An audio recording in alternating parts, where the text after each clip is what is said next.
दोस्तों आज के इस वीडियो में हम बात करेंगे पोस्ट ऑफिस में जो भर्ती निकाली गई है 44,228 पदों पर। इसमें जिन विद्यार्थी का जो नंबर है 10वीं में मान लीजिए 50%, 60%, 70%, 80% है, तो वैसे लोगों को कहां से फॉर्म भरनी चाहिए।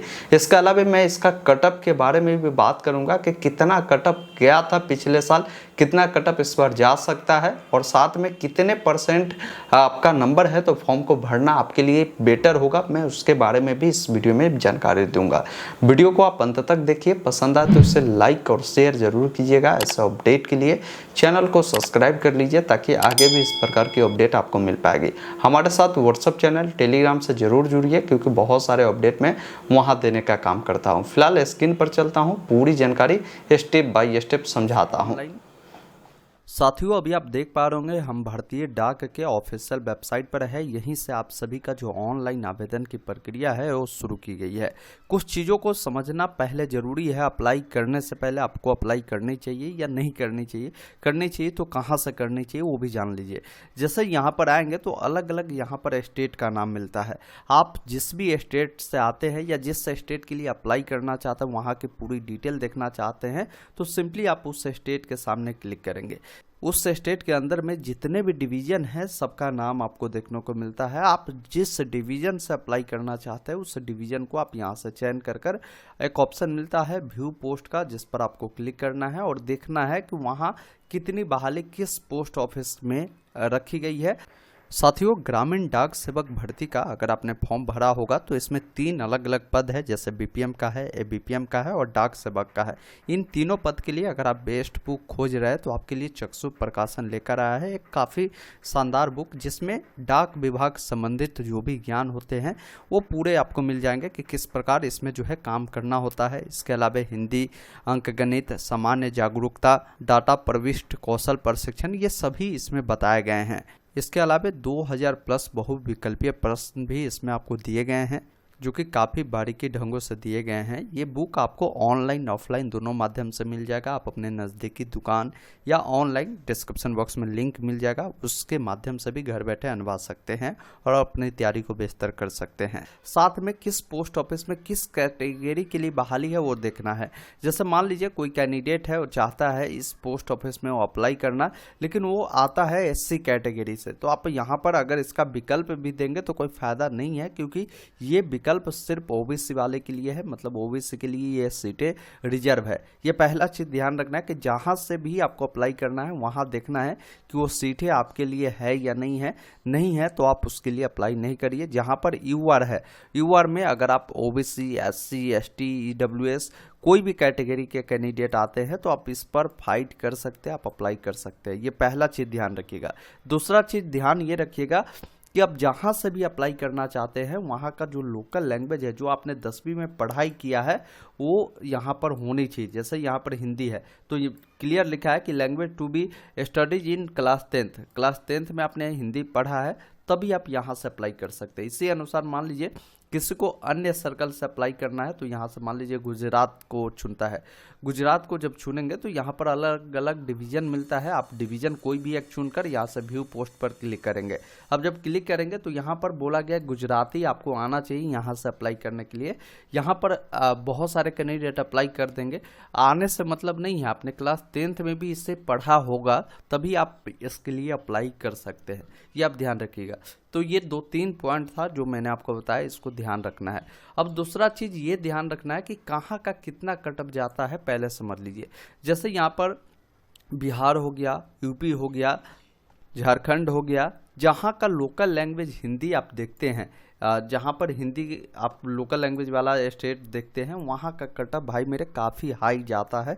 ये ध्यान रखिएगा। इसका फर्स्ट लिस्ट जब जारी होगा उसमें जिनका नंबर 90% से एभव होगा उन्हीं बच्चा का इसमें सिलेक्शन होगा। ये कान खोलकर आप ध्यानपूर्वक समझ लीजिए।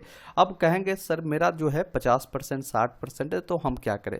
तो देखिए अगर जिन कैंडिडेट का मेरे हिसाब से 70% तक है तो ये कोई फ़ायदा आपको है ही नहीं, फॉर्म भरने से आपका सिलेक्शन नहीं होगा, ध्यान रखिएगा।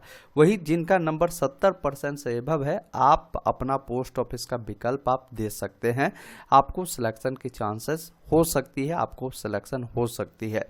अब मैं आपको एक एग्जाम्पल से समझाता हूँ। जैसे कोई कैंडिडेट अप्लाई किया है, अब यहाँ पर मान लीजिए 7 कैंडिडेट का मैंने नाम लिखा है, जैसे राम है, श्याम है, सोहन है, मोहन है, रोहन है, रोहित है और राजू है। इन्होंने किसी एक डिवीज़न से फॉर्म को अप्लाई किया।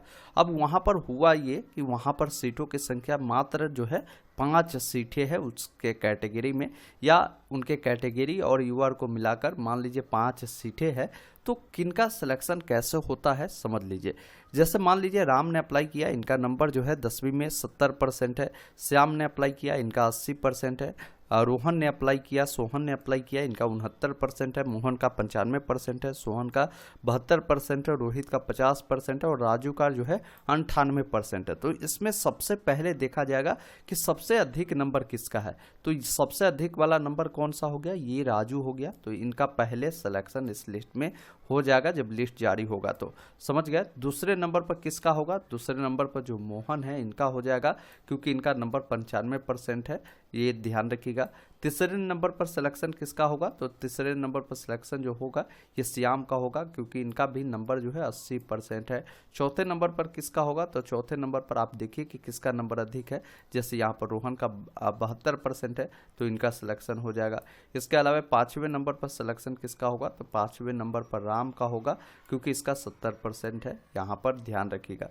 और बाकी जो कैंडिडेट है उनका सिलेक्शन नहीं होगा। इनको फिर वेट क्या करना होगा, अगले मेरिट लिस्ट का, क्योंकि फर्स्ट मेरिट लिस्ट में जिन कैंडिडेट का कटअप जो भी होता है, जो फाइट करता है, उनका हो जाता है। तो यही है कि मान लीजिए किसी सर्कल में 1000 आवेदन आया, वहाँ पर अगर 5 सीटें हैं, तो उस 1000 बच्चों में जिसका सबसे अधिक नंबर होता है उनका लिस्ट में जो है नाम ऐड कर दिया जाता है, ये ध्यान रखिएगा।